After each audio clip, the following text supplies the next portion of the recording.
श्री गणेशाय नमः।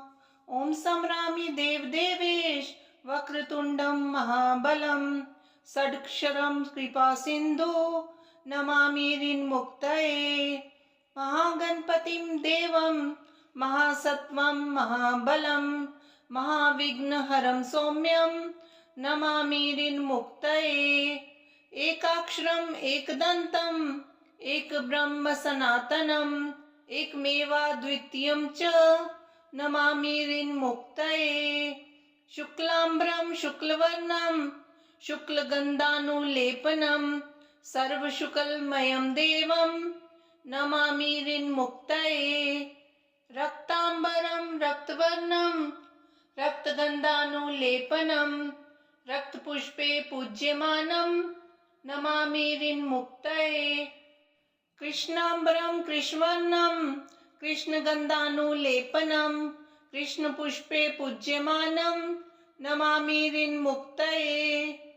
पीताम्बरं पीतवर्णं पीतगन्धानुलेपनं पीतपुष्पे पूज्यमानं नमामि ऋन्मुक्तये। नीलाम्बरं नीलवर्णं नीलगन्धानुलेपनं नीलपुष्पे पूज्यमानं नमामि ऋन्मुक्तये।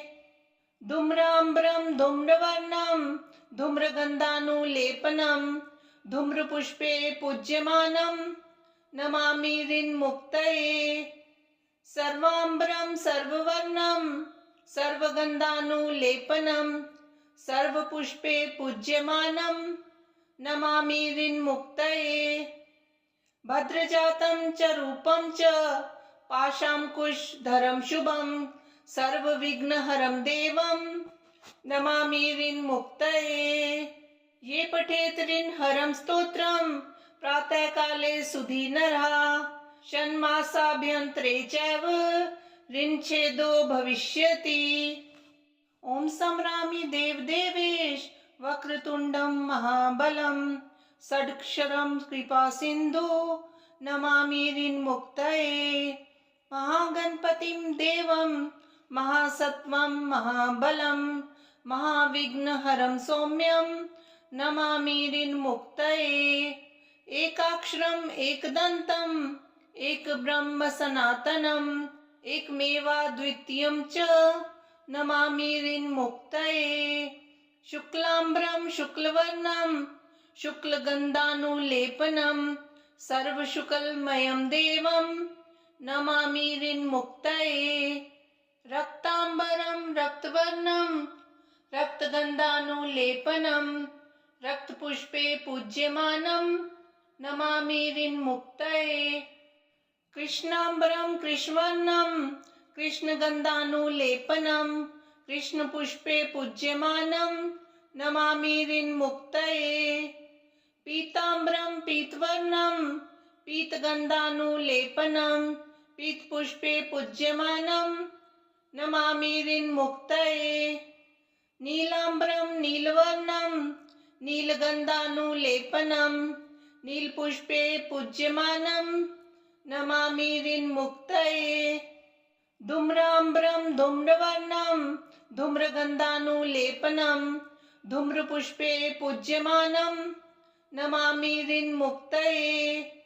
सर्वाम्बरं सर्ववर्णं सर्वगन्धानुलेपनं सर्वपुष्पे पूज्यमानं नमामि ऋन्मुक्तये।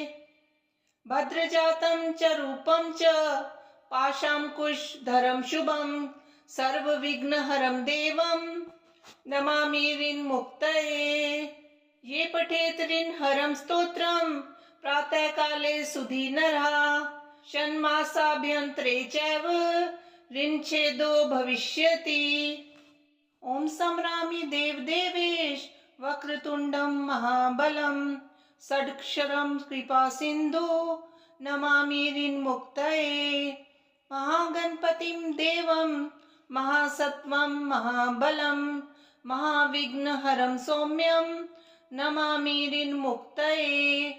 एकाक्षरम् एकदन्तम् एक ब्रह्म सनातनम् एकमेवाद्वितीयं च नमामि ऋन्मुक्तये। शुक्लाम्बरं शुक्लवर्णं शुक्लगन्धानुलेपनं सर्वशुक्लमयं देवं नमामि ऋन्मुक्तये। रक्ताम्बरं रक्तवर्णं रक्तगन्धानुलेपनं रक्तपुष्पे पूज्यमानं नमामि ऋन्मुक्तये। कृष्णाम्बरं कृष्णवर्णं कृष्णगन्धानुलेपनं कृष्णपुष्पे पूज्यमानं नमामि ऋन्मुक्तये। पीताम्बरं पीतवर्णं पीतगन्धानुलेपनं पीतपुष्पे पूज्यमानं नमामि ऋन्मुक्तये। नीलाम्बरं नीलवर्णं नीलगन्धानुलेपनं नीलपुष्पे पूज्यमानं नमामि ऋन्मुक्तये। धूम्राम्बरं धूम्रवर्णं धूम्रगन्धानुलेपनं धूम्रपुष्पे पूज्यमानं नमामि ऋन्मुक्तये। सर्वाम्बरं सर्ववर्णं सर्वगन्धानुलेपनं सर्वपुष्पे पूज्यमानं नमामि ऋन्मुक्तये।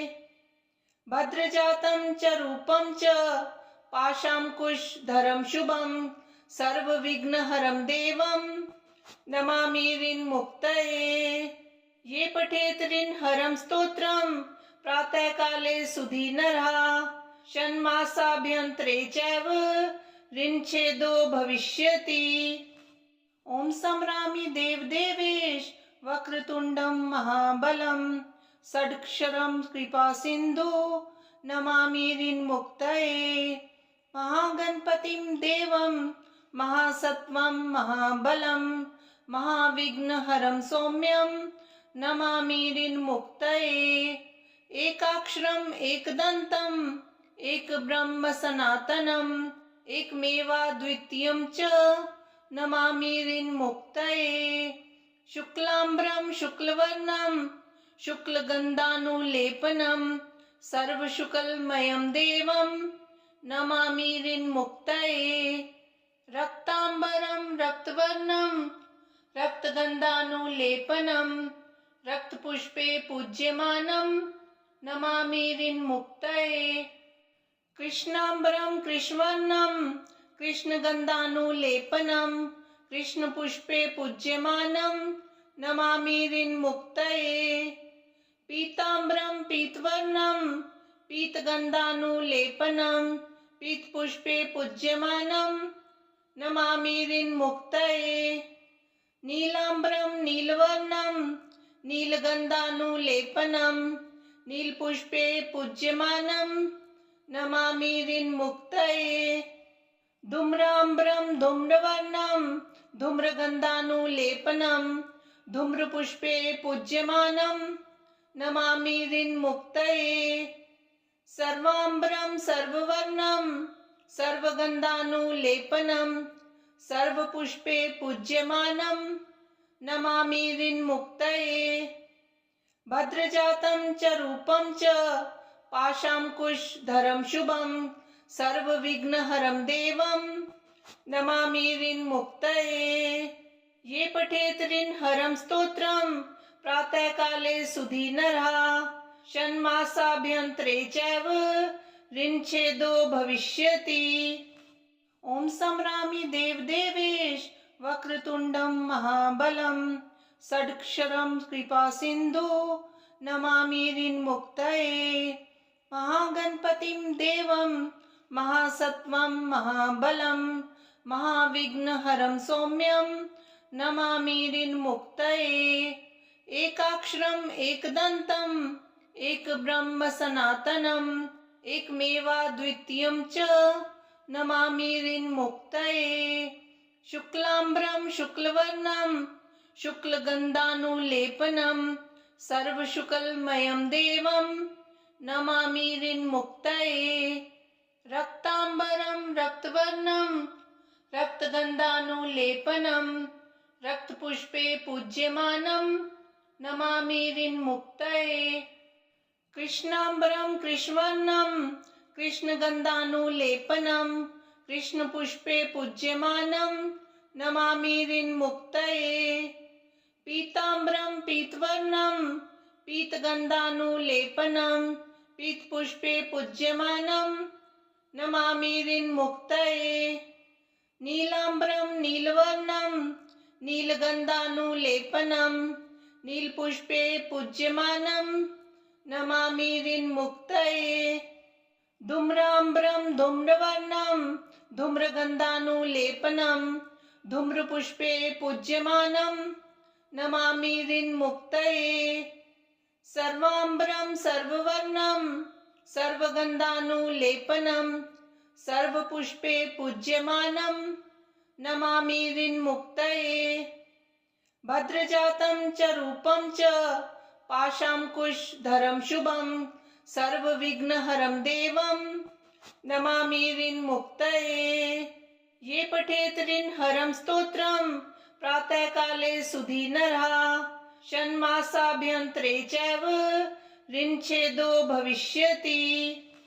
ॐ संरामि देवदेवेश वक्रतुण्डं महाबलं षडक्षरं कृपासिन्धु नमामिरिन्मुक्तये महागणपतिं देवं महासत्त्वं महाबलं महाविघ्नहरं सौम्यं नमामिरिन्मुक्तये एकाक्षरम् एकदन्तम् एकब्रह्म सनातनम् एकमेवाद्वितीयं च नमामिरिन्मुक्तये शुक्लाम्बरं शुक्लवर्णं शुक्लगन्धानुलेपनं सर्वशुक्लमयं देवं नमामिरिन्मुक्तये रक्ताम्बरं रक्तवर्णं रक्तगन्धानुलेपनं रक्तपुष्पे पूज्यमानं नमामिरिन्मुक्तये कृष्णाम्बरं कृष्णवर्णं कृष्णगन्धानुलेपनं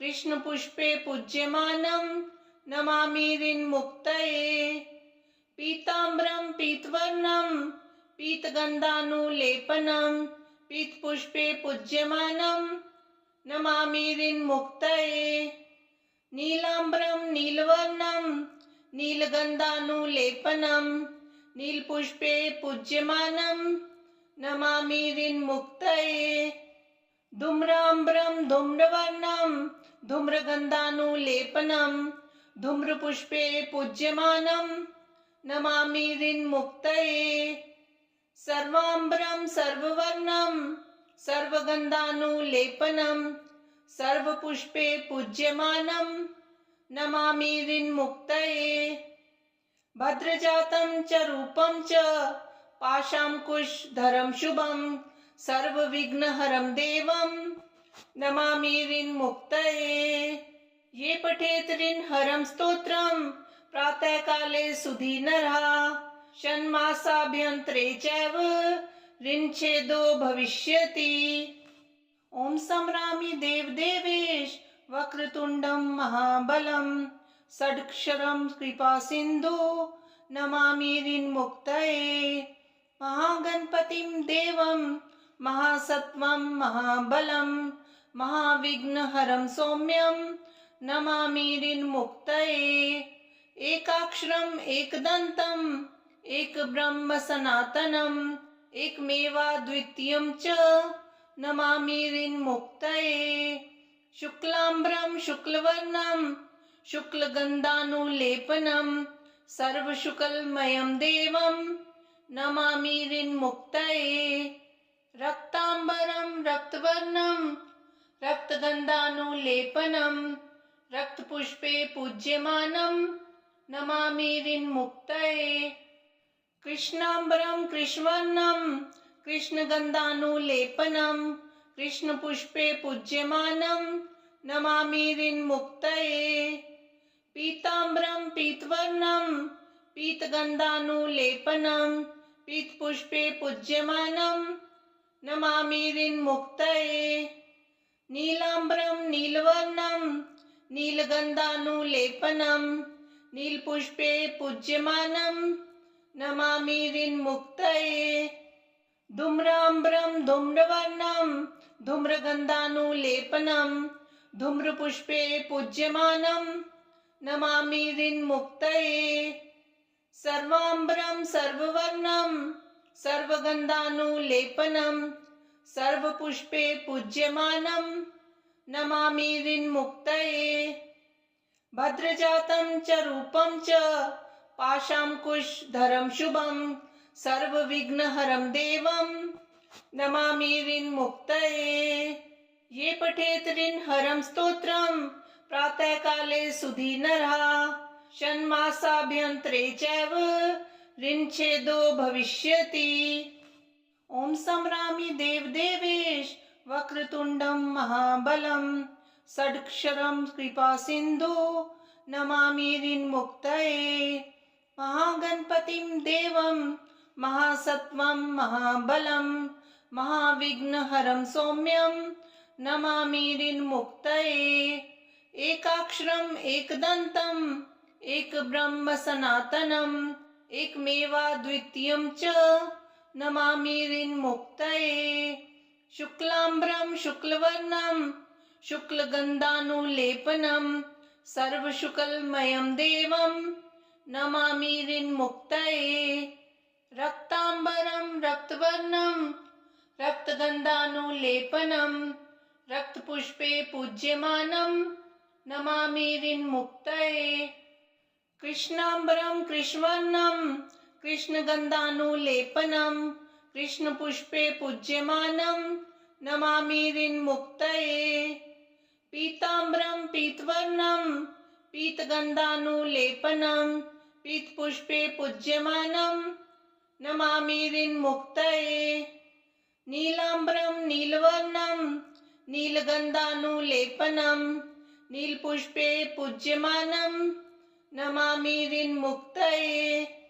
धूम्राम्बरं धूम्रवर्णं धूम्रगन्धानुलेपनं धूम्रपुष्पे पूज्यमानं नमामि ऋन्मुक्तये। सर्वाम्बरं सर्ववर्णं सर्वगन्धानुलेपनं सर्वपुष्पे पूज्यमानं नमामि ऋन्मुक्तये। भद्रजातं च रूपं च पाशाङ्कुशधरं शुभं सर्वविघ्नहरं देवं नमामि ऋन्मुक्तये। ये पठेत ऋन्हरं स्तोत्रं प्रातःकाले सुधीनरः षण्मासाभ्यन्तरे चैव ऋन्छेदो भविष्यति। ओम संभ्रामि देवदेवेश वक्रतुण्डं महाबलं षडक्षरं कृपासिन्धु नमामि ऋन्मुक्तये। महागणपतिं देवं महासत्वं महाबलं महाविघ्नहरं सौम्यं नमामि ऋन्मुक्तये। एकाक्षरम् एकदन्तम् एकब्रह्म सनातनम् एकमेवाद्वितीयं च नमामि ऋन्मुक्तये। शुक्लाम्बरं शुक्लवर्णं शुक्लगन्धानुलेपनं सर्वशुक्लमयं देवं नमामि ऋन्मुक्तये। रक्ताम्बरं रक्तवर्णं रक्तगन्धानुलेपनं रक्तपुष्पे पूज्यमानं नमामि ऋन्मुक्तये। कृष्णाम्बरं कृष्णवर्णं कृष्णगन्धानुलेपनं कृष्णपुष्पे पूज्यमानं नमामि ऋन्मुक्तये। पीताम्बरं पीतवर्णं पीतगन्धानुलेपनं पीतपुष्पे पूज्यमानं नमामि ऋन्मुक्तये। नीलाम्बरं नीलवर्णं नीलगन्धानुलेपनं नीलपुष्पे पूज्यमानं नमामि ऋन्मुक्तये। धूम्राम्बरं धूम्रवर्णं धूम्रगन्धानुलेपनं धूम्रपुष्पे पूज्यमानं नमामि ऋन्मुक्तये। सर्वाम्बरं सर्ववर्णं सर्वगन्धानुलेपनं सर्वपुष्पे पूज्यमानं नमामि ऋन्मुक्तये। भद्रजातं च रूपं च पाशाङ्कुशधरं शुभं सर्वविघ्नहरं देवं नमामि ऋन्मुक्तये। ये पठेत ऋन्हरं स्तोत्रं प्रातःकाले सुधीनरः षण्मासाभ्यन्तरे चैव ऋन्छेदो भविष्यति। ओम संभ्रामि देवदेवेश वक्रतुण्डं महाबलं षडक्षरं कृपासिन्धु नमामि ऋन्मुक्तये। महागणपतिं देवं महासत्वं महाबलं महाविघ्नहरं सौम्यं नमामि ऋन्मुक्तये। एकाक्षरम् एकदन्तम् एकब्रह्म सनातनम् एकमेवाद्वितीयं च नमामि ऋन्मुक्तये। शुक्लाम्बरं शुक्लवर्णं शुक्लगन्धानुलेपनं सर्वशुक्लमयं देवं नमामि ऋन्मुक्तये। रक्ताम्बरं रक्तवर्णं रक्तगन्धानुलेपनं रक्तपुष्पे पूज्यमानं नमामि ऋन्मुक्तये। कृष्णाम्बरं कृष्णवर्णं कृष्णगन्धानुलेपनं कृष्णपुष्पे पूज्यमानं नमामि ऋन्मुक्तये। पीताम्बरं पीतवर्णं पीतगन्धानुलेपनं पीतपुष्पे पूज्यमानं नमामि ऋन्मुक्तये। नीलाम्बरं नीलवर्णं नीलगन्धानुलेपनं नीलपुष्पे पूज्यमानं नमामि ऋन्मुक्तये।